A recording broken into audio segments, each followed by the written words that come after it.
Hello जय Hind friends. इस video में हम सब ग्रुप डी एनटीपीसी को जो टारगेट करते हुए 10,000 जीके जीएस के सेलेक्टेड प्रश्नों को कर रहे थे, उसका यह भाग 9वां है या हिस्ट्री का भाग 9वां है। आपको बता दें कि इसमें जितने भी प्रश्न लिए गए हैं वो बिल्कुल चुनिंदा प्रश्न लिए गए हैं, बहुत ही सिलेक्टेड प्रश्न लिए गए हैं जो आपको सीधे एग्जामिनेशन में देखने को मिलेंगे। अगर ये आपको वीडियो पसंद आए तो वीडियो को प्लीज़ लाइक ज़रूर करें और साथ ही साथ दोस्तों को इसके साथ शेयर करें। तो देखिए, शुरू करते हैं। हमारे पहले प्रश्न है कि निम्नलिखित में वह अंतिम बौद्ध राजा कौन था जो संस्कृत का महान विद्वान और लेखक था।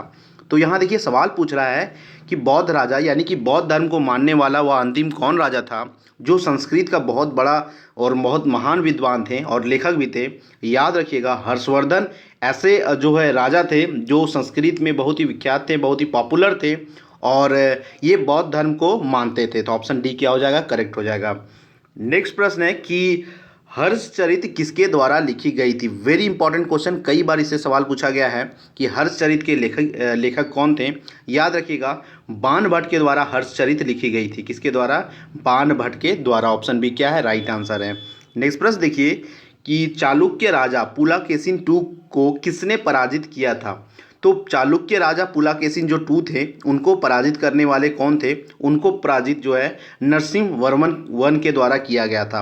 पुलाकेशिन II बहुत ही पॉपुलर राजा थे, याद रखिएगा, चालुक्य वंश के, और इनको नरसिंह वर्मन I ने इन्हें जो है पराजित करा था। ऑप्शन बी क्या है, राइट है। नेक्स्ट क्वेश्चन देखिए कि हर्षवर्धन के समय कौन सा चीनी तीर्थयात्री भारत आया था। वेरी इंपॉर्टेंट क्वेश्चन, कई बार ये पूछा गया है कि हर्षवर्धन के समय चीनी यात्री, देखिए चीनी यात्री कुछ ही गिने चुने चीनी यात्री प्रमुख हैं जो भारत आए थे, जो बहुत ही पॉपुलर हैं। तो वो किसके काल में आए थे, वो बहुत ही हमेशा सवाल पूछा जाता है। मैंने टॉपिक वाइज जितने भी क्वेश्चंस करवा रहा हूँ आपको सब जगह मैं बताते चल रहा हूँ, तो एक भी आपका छूटेगा नहीं, याद रखिएगा इस बात को। तो यहाँ पे हर्षवर्धन के काल में कौन चीनी यात्री आया था, याद रखिएगा, हेन स्वांग जो था वो हर्षवर्धन के काल में ही भारत आया था।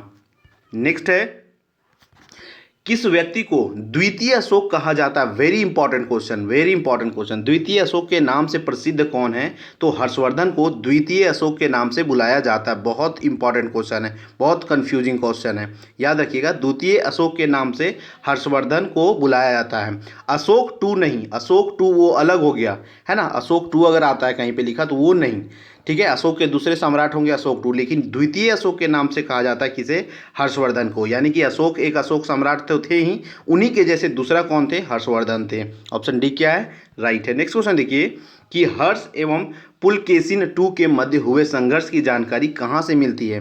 तो हर्षवर्धन के भी, हर्ष और पुलकेशिन II के बीच में जो संघर्ष हुआ था उसकी जानकारी आपको एहोल अभिलेख, एहोल जो है इंस्क्रिप्शन से मिलती है। कहाँ से, एहोल इंस्क्रिप्शन से आपको प्राप्त होती है हर्ष और पुलकेशिन के बीच में जो संघर्ष हुआ था। नेक्स्ट क्वेश्चन देखिए कि बाणभट्ट किस सम्राट के राज दरबारी कवि थे।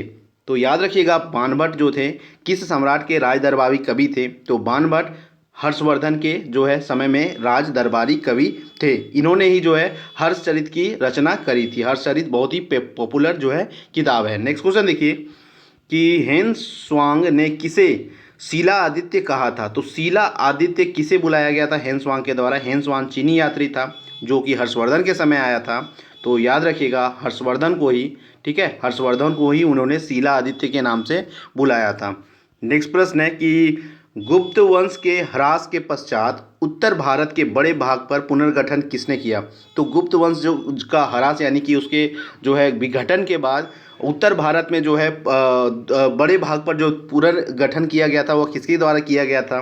तो हर्षवर्धन के द्वारा किया गया था। ऑप्शन सी क्या होगा, राइट होगा। नेक्स्ट है कि बंगाल का कौन सा शासक हर्ष का समकालीन था।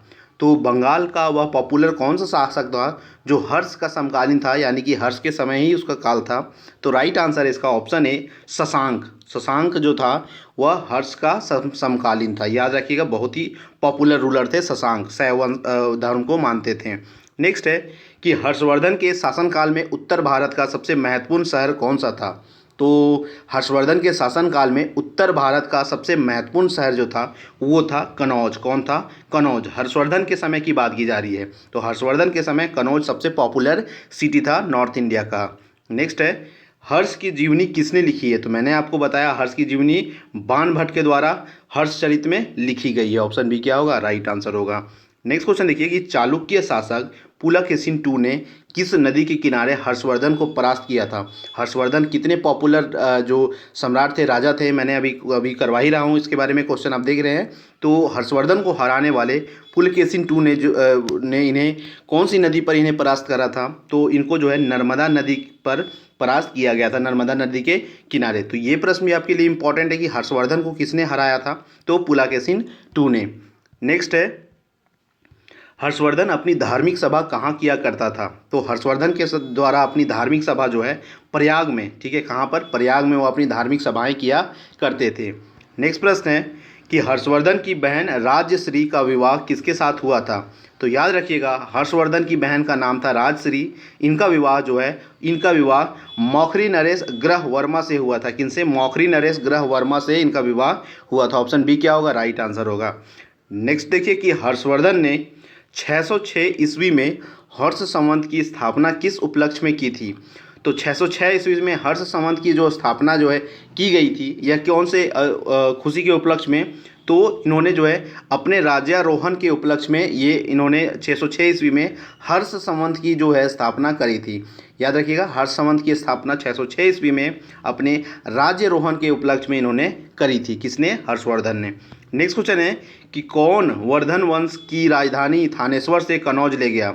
तो थानेश्वर से कनौज ले जाने वाला वर्धन वंश का कौन था वो जो राजधानी को थानेश्वर से कनौज ले गया था? तो याद रखिएगा, ऑप्शन ए हर्षवर्धन।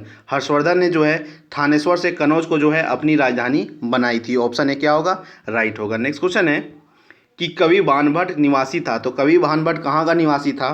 कवि बाणभट्ट थानेश्वर का निवासी था। ऑप्शन बी क्या होगा? राइट आंसर होगा। नेक्स्ट क्वेश्चन है कि नगानंद का रचनाकार कौन था? बहुत ही पॉपुलर है यह नगानंद जो है रचना, बहुत ही पॉपुलर रचना है यह किसके द्वारा रचा गया था? यह हर्षवर्धन के द्वारा रचा गया था। Very important. देखिए, हर्षवर्धन बहुत ही पॉपुलर राजा रहे हैं। इससे संबंधित जितने भी प्रश्न इर्द गिर्द घूमते सभी एग्जाम में पूछे जाते हैं। तो मैं आपको टॉपिक वाइज करवा रहा हूँ, इसके कारण आपके एक भी प्रश्न छूटेंगे नहीं। तो हर्षवर्धन जो है वो नगानंद के रचनाकार थे। नेक्स्ट क्वेश्चन देखिए कि सम्राट हर्षवर्धन ने 2 महान धार्मिक सम्मेलनों को आयोजन किया था। तो कौन कौन से धार्मिक महासम्मेलन का आयोजन इनके काल में हुआ था? एक कनौज में और एक प्रयाग में। कनौज और प्रयाग में धर्म सम्मेलन का जो आयोजन इनके द्वारा ही शुरू किया गया था। वेरी इंपॉर्टेंट क्वेश्चन, याद रखिएगा। नेक्स्ट क्वेश्चन है कि नागानंद रत्नावली और प्रियदर्शिका नाटकों के नाटककार थे। तो नागानंद और रत्नावली और प्रियदर्शिका के जो नाटक जो बनाया गया था, किताब जो बनाया गया था नाटक, इसमें नाटककार कौन थे? तो इन सभी के नाटककार हर्षवर्धन खुद ही थे। याद रखिएगा, हर्षवर्धन ही नाटककार थे इन सभी नाटक के। नेक्स्ट क्वेश्चन है, गुर्जरों को किस शासक ने पराजित किया?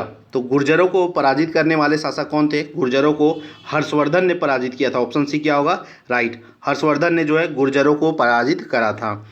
नेक्स्ट क्वेश्चन है कि हर्षवर्धन के विजयी जीवन में एकमात्र पराजय देने वाला पुलकेशिन II कहाँ का शासक था? मैंने बताया हर्षवर्धन बहुत ही ताकतवर, बहुत ही प्रसिद्ध राजा थे। उनको हराया था किसने? पुलकेशिन II ने। इसलिए बहुत इंपॉर्टेंट हो जाता है, तो आप याद रखिएगा, पुलकेशिन II ने हर्षवर्धन को हराया था। लेकिन ये पुलकेशिन जो थे ये कहाँ के शासक थे? तो पुलकेशिन II जो थे यह शासक थे वातापी के। कहाँ के? वातापी या फिर बादामी आप बोल सकते हैं। तो यह बादामी या वातापी के शासक थे। नेक्स्ट है कि हर्षवर्धन ने अपनी पुत्री का विवाह वल्लभी नरेश से किया, जो कि उसकी एक बड़ी कूटनीतिक उपलब्धि थी। वल्लभी नरेश का नाम था। तो वल्लभी नरेश की पुत्री के साथ उन्होंने जो है अपनी पुत्री का विवाह करा था। हर्षवर्धन ने अपनी पुत्री का विवाह करा था, तो वल्लभी नरेश से करा था, सॉरी। तो उसकी यह एक बड़ी कूटनीतिक उपलब्धि थी। तो वल्लभी नरेश का नाम क्या था? तो वल्लभी नरेश का नाम था ध्रुवसेन II। क्या नाम था? ध्रुवसेन II के साथ जो है हर्षवर्धन ने अपनी पुत्री का विवाह करा था। नेक्स्ट क्वेश्चन देखिए कि 641 ईस्वी किसने चीन के राजा ताई सुआंग के पास एक राजदूत भेजा?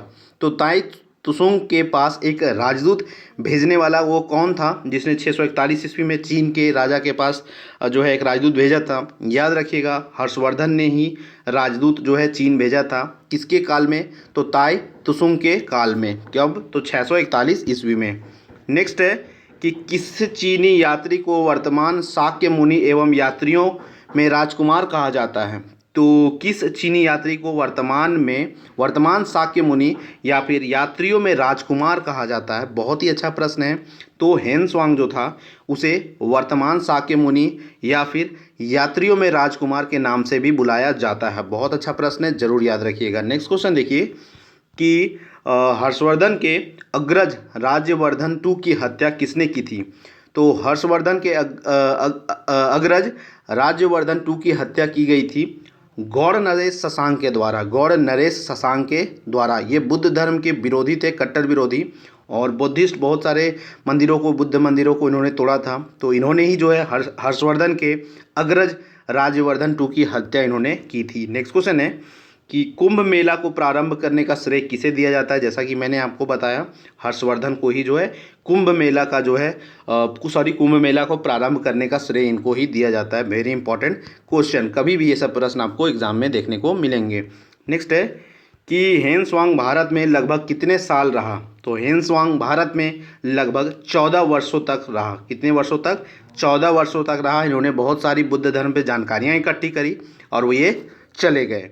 नेक्स्ट क्वेश्चन है और लास्ट क्वेश्चन है कि नर्मदा नदी पर सम्राट हर्ष के दक्षिणवर्ती अग्रगमन को रोका। तो दक्षिण की तरफ जब ये अग्र कर रहे थे, उग्र हो रहे थे, उस ओर जा रहे थे, तो नर्मदा नदी पर किसने इनको जो है रोका था? तो याद रखिएगा, पुलाकेशिन II ने यहीं पे इनको रोका था, इनको, हर्षवर्धन को। और सिर्फ रोका नहीं था बल्कि हर्षवर्धन को यहाँ पे इन्होंने हराया भी था। ठीक है, नर्मदा नदी के किनारे। तो फ्रेंड्स, ये थे बहुत ही सिलेक्टेड, बहुत ही चुनिंदा प्रश्न जो आपको बहुत सारे एग्जामिनेशन में बहुत हेल्पफुल करेंगे। वीडियो को लाइक करें और साथ ही साथ कमेंट करके ज़रूर बताएं कि ये वीडियो आपको कैसा लगा। तो मिलते हैं नेक्स्ट वीडियो में। जय हिंद।